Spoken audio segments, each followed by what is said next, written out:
আজকে যেটা জানবো সেটা হচ্ছে শক্তির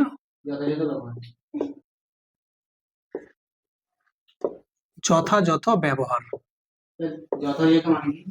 মানে ঠিকঠাক, দেখো লেখা আছে শক্তির যথাযথ ব্যবহার। এর মানে হচ্ছে শক্তি তো বুঝতে পারছো এনার্জি, এর ঠিকঠাক ব্যবহার করব আমরা। মানে এমনটা নয় যে যেন প্রকৃতির যেন ভারসাম্য নষ্ট না হয়ে যায়। এটা হচ্ছে যথাযথ ব্যবহার, মানে ঠিকঠাক পরিমিত মাত্রায়। এবার গল্পটা হচ্ছে যে শক্তির কোনগুলো, শক্তি আমরা কোত্থেকে পাই। যেমন কেউ ধরে নাও কয়লা পুড়িয়ে, এই কয়লা আছে না, কয়লাকে পুড়িয়ে তাপ পাচ্ছে, পাচ্ছে তো সেই তাপকে কাজে লাগিয়ে কেউ ভাত রান্না করছে। তাহলে এখান থেকে একটা শক্তি পেলাম, তাপ শক্তি পেলাম কয়লাকে পুড়িয়ে। আবার কেউ বাইক চালাচ্ছে বা গাড়ি চালাচ্ছে, তাহলে সেক্ষেত্রে বাইক হোক বা গাড়ি হোক, সেখানে কি জ্বলছে বলো, পেট্রোল বা ডিজেল। সেই যে পেট্রোল আমি পোড়াচ্ছি, তাহলে সেখান থেকে কি পাচ্ছি, আমরা শক্তি পাচ্ছি। তাহলে এইগুলো হচ্ছে শক্তির উৎস। একটা কয়লা হতে পারে, পেট্রোল হতে পারে, ঠিক ডিজেল হতে পারে, কেরোসিন হতে পারে, যতগুলো আছে এরা সব কি জ্বালানি। কারণ জ্বালিয়ে আমরা কি পাচ্ছি, শক্তি পাচ্ছি। সেই শক্তিকে কাজে লাগিয়ে যেমন গাড়ি চলছে, ট্রেন চলছে। এখন বর্তমানে ট্রেন যদিও চলছে ইলেকট্রিকে। তাহলে এই যে বিদ্যুৎ, তাহলে বিদ্যুৎটা কি, এটাও কিন্তু একটা আমাদের শক্তি দিচ্ছে।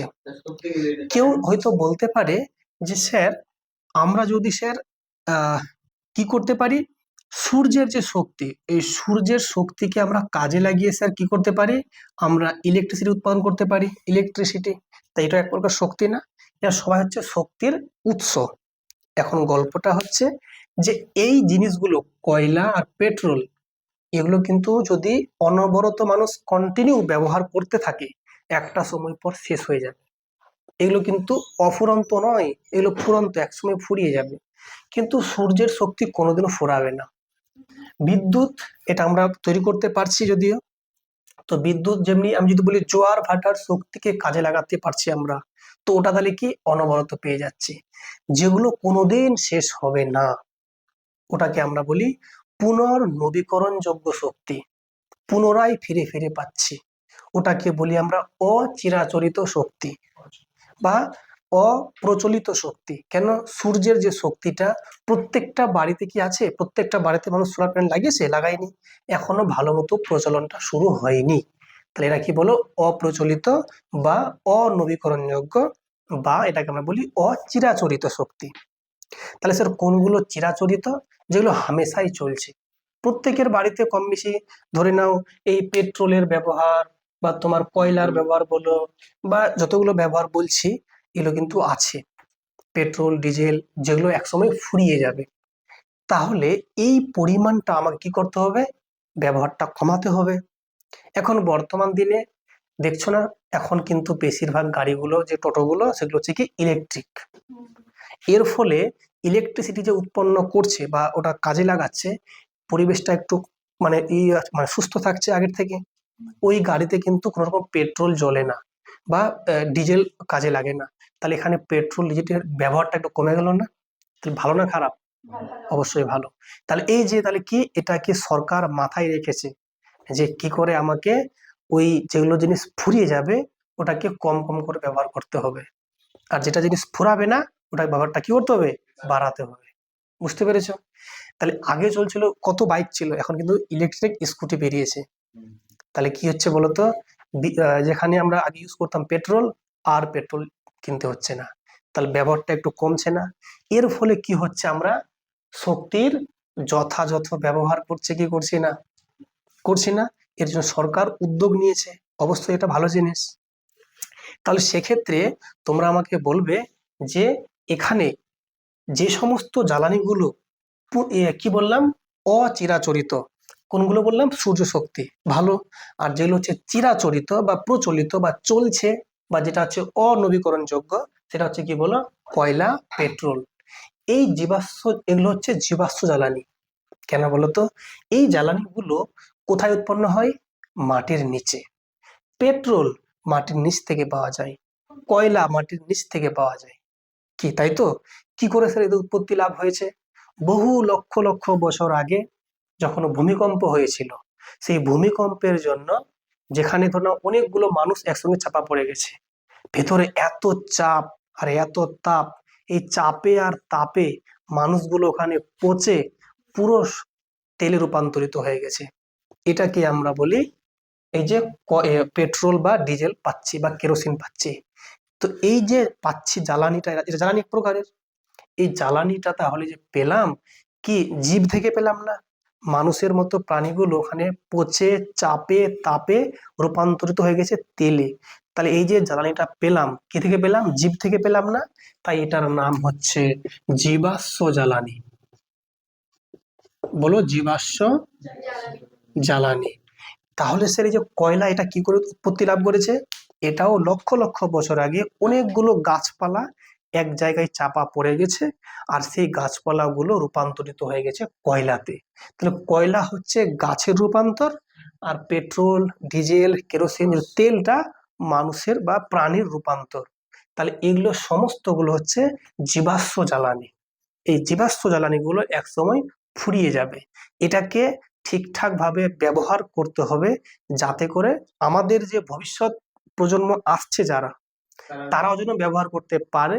সেই কথাটা মাথায় রেখে বিভিন্ন দেশের যারা হেড, যারা প্রধান যারা আছেন, আমাদের দেশে যেমন প্রধানমন্ত্রী নরেন্দ্র মোদী আছেন, এরকম বিভিন্ন দেশের যারা হেড, যারা তারা মিলে বৈঠক করেছে, দিয়ে বৈঠক করে ভাবছে কি করে এই সমস্ত শক্তির যে উৎসগুলো, এগুলোর ব্যবহারটা কমানো যায়।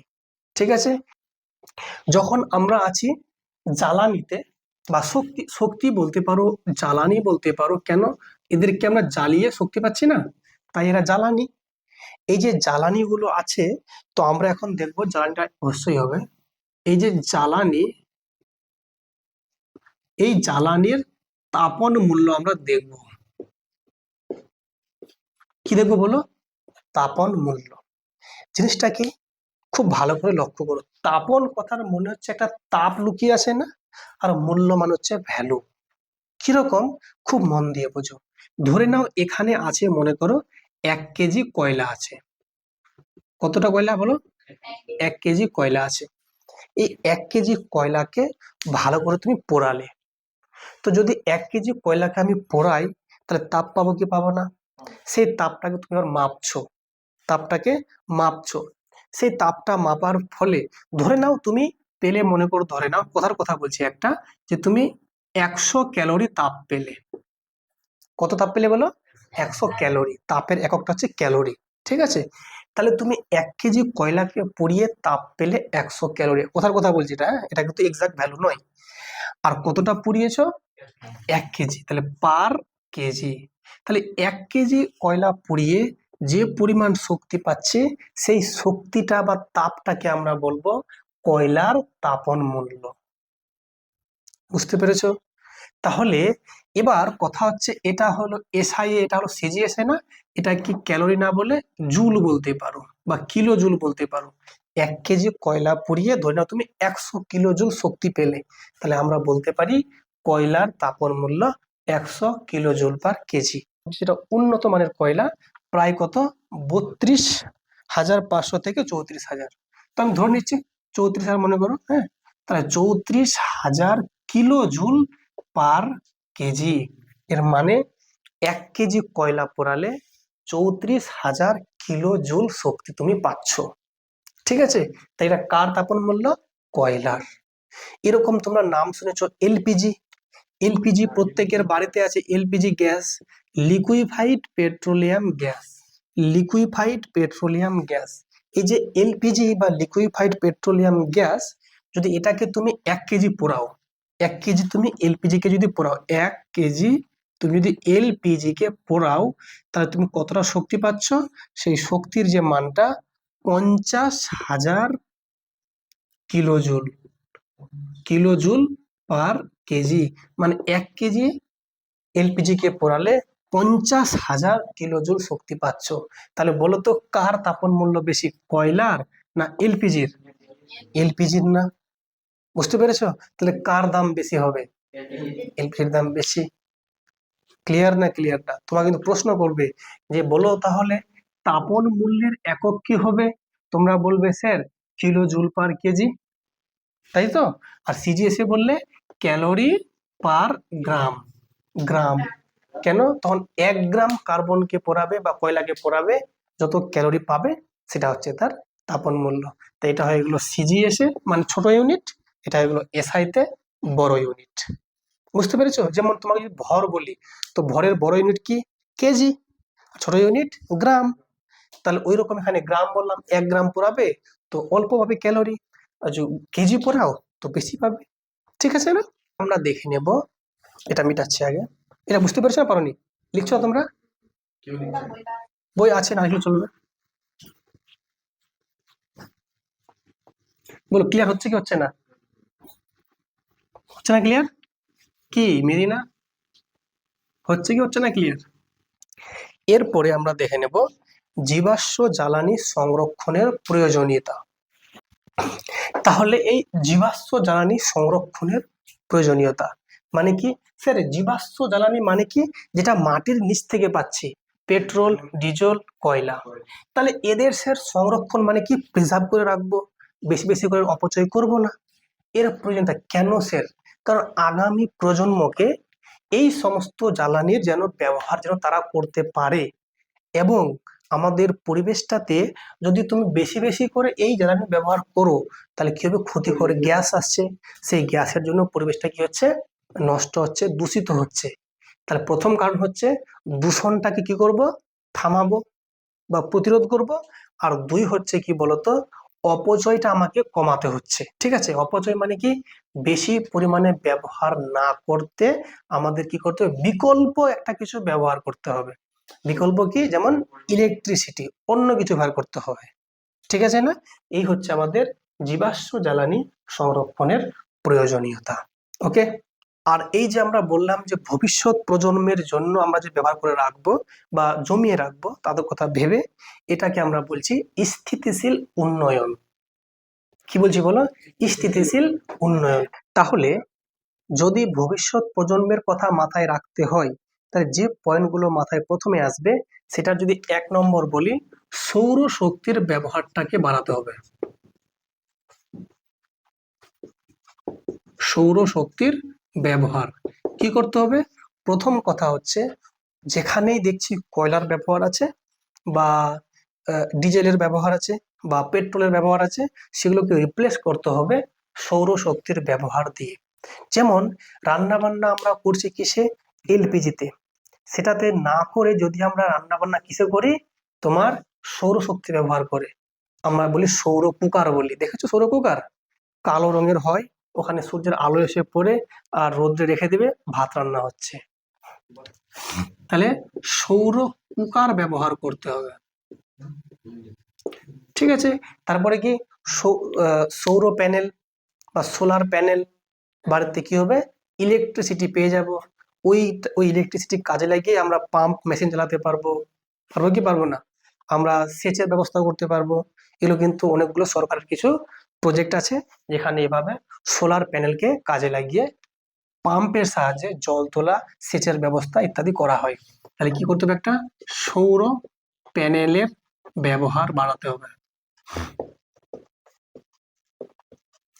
ক্লিয়ার? ঠিক আছে, শোনো এরপর কি করতে হবে? 2 নাম্বার, সেটা হচ্ছে বায়ু শক্তির ব্যবহার বাড়াতে হবে। কি করতে হবে? বায়ু শক্তির ব্যবহার। যেমন তোমরা জানো যেগুলো উপকূল এলাকা, যেমন গুজরাট, তামিলনাড়ু, কেরালা, এই সমস্ত জায়গায় দেখবে অনেক ওই উপকূল এলাকায় অনেক উঁচু উঁচু কি করে হাওয়া কল লাগিয়ে দেয়।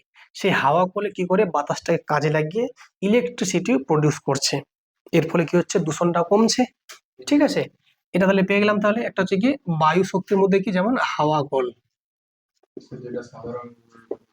হ্যাঁ, হাওয়া কল কাজে লাগিয়ে আমরা কিন্তু সহজেই কিন্তু আমাদের যে শক্তির যে ব্যবহারটাকে যথাযথ করতে পারি। ঠিক আছে। নাম্বার 3, সেটা কি বলতো? জোয়ার ভাটার শক্তি।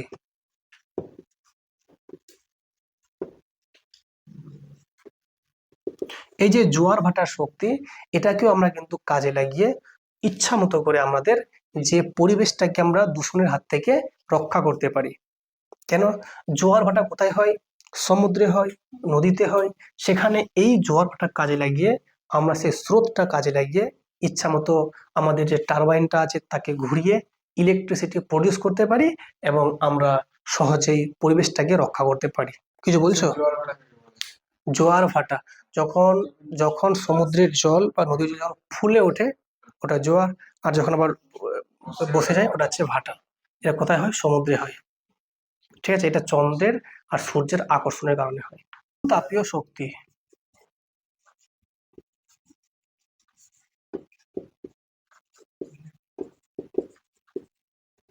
তাহলে আমরা একই রকম ভাবে ভূতাপীয় শক্তির ব্যবহার বাড়াতে পারি।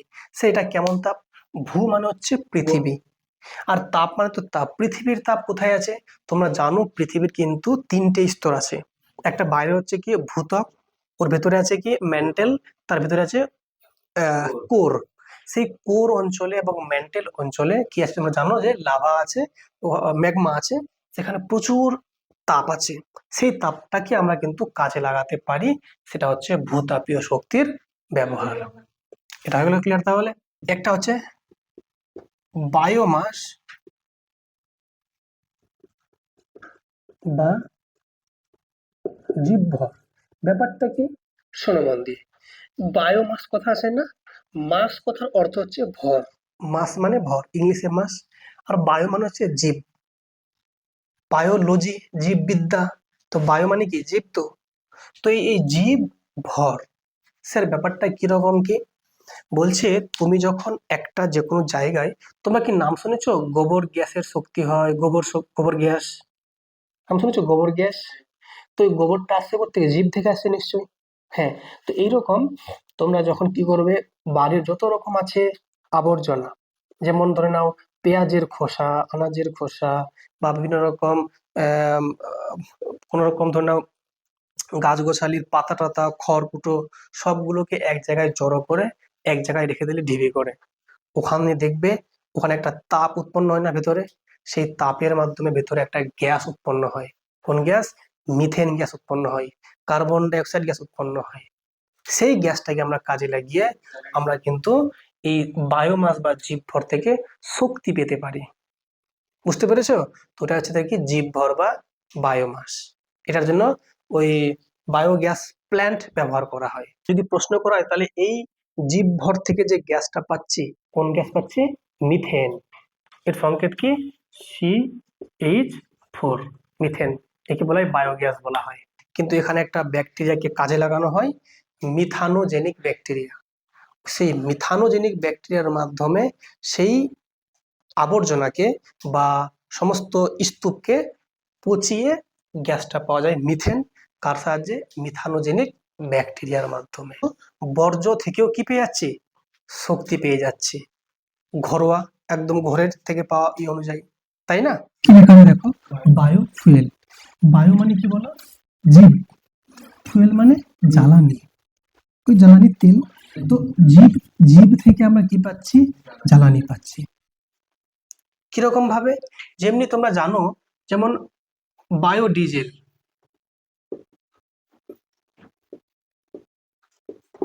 বায়োডিজেল বা বায়ো ইথানল।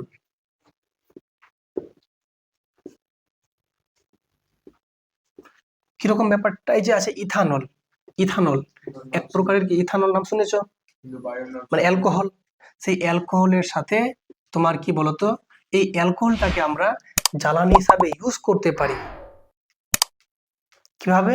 এই যে কিছু বায়ো, বায়ো মানে কি বলতো? জীব। তো জীবের কোনো উপাংশ অ্যাড করে, এই যে আছে ইথানল আছে না, এইটাকে অ্যাড করছে কার সঙ্গে? পেট্রোলের সঙ্গে। এই ইথানলকে অ্যাড করছে পেট্রোলের সঙ্গে, তখন তার নাম হয়ে গেল বায়ো ইথানল। এটা কি হয়ে গেল? জ্বালানি। এই যে আমরা একটা কোনো রকম জীব থেকে বা কোনো জীবের যৌগ থেকে আমরা ভৌত হোক বা রাসায়নিক হোক বিভিন্ন প্রক্রিয়ার মাধ্যমে একটা জ্বালানি পেয়ে যাচ্ছি, তার নাম কি? Bio fuel. স্যার সুবিধা কি আছে এর? অবশ্যই সুবিধা আছে। আসল পেট্রোল পোড়ালে যে পরিমাণ ক্ষতিকর গ্যাস বের হতো, এই যে আমরা বায়ো ইথানল বা এটাকে আমরা বলি গ্যাসোহোল বলি আবার, সেই যে মানে গ্যাসটা এই কি বলে যেন পেট্রোলের সঙ্গে যখন ইথানল অ্যাড করে যে পাচ্ছি, নতুন যে পাচ্ছি গ্যাস ওভেন, এটা যদি আমরা অ্যাড করে আমরা যদি ইউজ করি গাড়িতে বা কারে, তাহলে সেক্ষেত্রে দূষণের পরিমাণটা আগের থেকে অনেকটাই কমবে। ক্লিয়ার? এইভাবে যদি আসি আমরা কোলবেড মিথেন, ঠিক আছে, CBM, ঠিক আছে, কি বলছি, কোলবেড মিথেন। মিথেন ব্যাপারটা কিরকম স্যার? মিথেন তো স্যার CH4, এই CH4 বা মিথেন গ্যাসটা যখন তুমি কোথায় পাচ্ছ, কোল মানে কি বলতো, কোল মানে কয়লা, কোল কথার মানে কি কয়লা। যখন তুমি কয়লা দেখো, কয়লার মধ্যে যখন কয়লা খনিতে যখন থাকছে মিথেন গ্যাসটা, তখন তার নাম হচ্ছে কোলবেড মিথেন। মানে কিরকম বলতো, কোনো খনি আছে মনে করো, খনি কোথায় থাকে? মাটির নিচে। সেই মাটির নিচে খনিতে মিথেন গ্যাসটা আছে কোথায়? সেই যে কয়লাগুলো আছে তো তার ফাঁকে ফাঁকে আটকে আছে মিথেন গ্যাসটা। কারণ মিথেন মানে কি স্যার, জীবের অংশ, জীব থেকে পাওয়া যাচ্ছে মিথেন গ্যাস, বায়োগ্যাস এক প্রকারের। তাহলে সেই গ্যাসটা যখন মানুষ হোক বা গাছপালা যখন চাপা পড়ে গেছিল, তো ওখানে কি হয়েছিল, ওখানে নিশ্চয়ই এই মিথেন গ্যাসটা ওখানে কি উৎপন্ন হয়েছে, ওরা তো মাটির নিচে চাপা পড়ে আছে, বেরোতে পারছে না, তখন পাইপটাকে এবার ভেতরে প্রবেশ করিয়ে ওখান থেকে এই খনির মধ্যে আর কি সেই পাইপের মাধ্যমে এই CH4 গ্যাসটা যখন উপরে তোলা হচ্ছে, তখন তার নাম হচ্ছে CBM বা কোলবেড মিথেন। বুঝতে পেরেছো? তাহলে এটাও কিন্তু আমরা তুলে নিতে পারি। শোনো, এবার চলে আসবো আমরা, শোনো, মিথেন হাইড্রেট।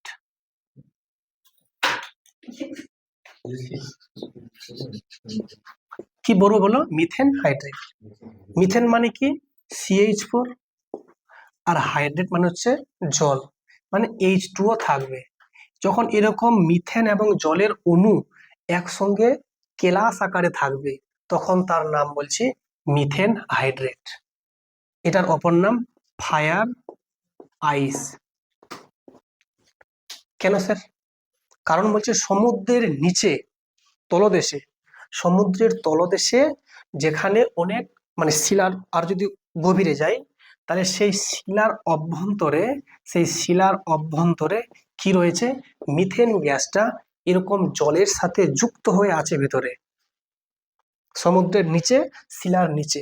তাহলে সেই শিলার মধ্যে জলের সঙ্গে মিথেন যখন একসঙ্গে যুক্ত হয়ে থাকছে কেলাস আকারে, তখন তার নাম হচ্ছে মিথেন হাইড্রেট। এর অপর নাম ফায়ার আইস। ঠিক আছে, তাহলে এখান থেকে আমাদের চ্যাপ্টার সমাপ্ত।